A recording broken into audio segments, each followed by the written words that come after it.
Welcome, everyone. While we have been here on stage at CES, we switched Netflix on and in 130 new countries.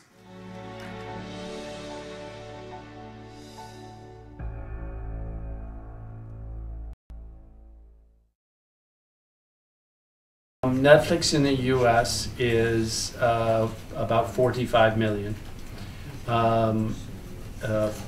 5 years ago, that was 20, and then it was 25, 30, 35, 40, 45.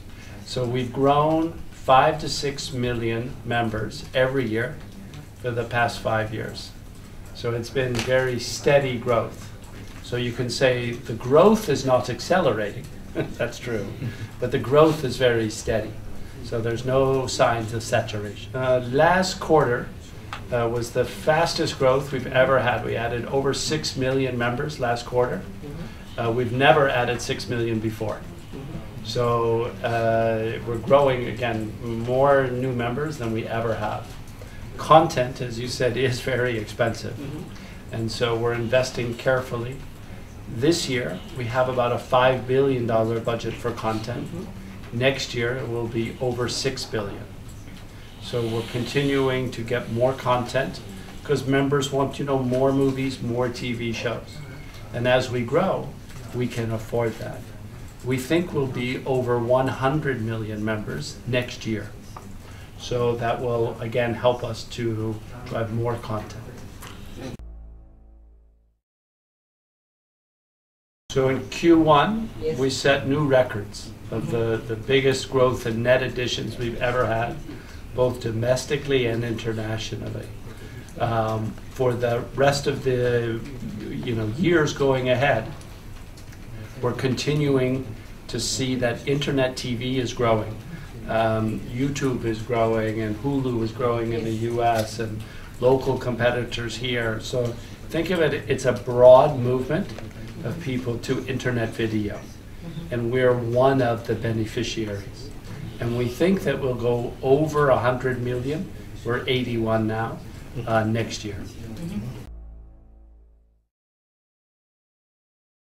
So if you only do 1 or 2 shows a year, then it's quite risky, as you said. But if you do 20 or 30 shows a year, the averages are very good. But to improve the average, we use a lot of the data, in particular with so many shows, of how to figure out which people will like which shows. So we have 2 shows, for example, Daredevil and Grace and Frankie. So Daredevil, it's very aggressive, young, action, intense.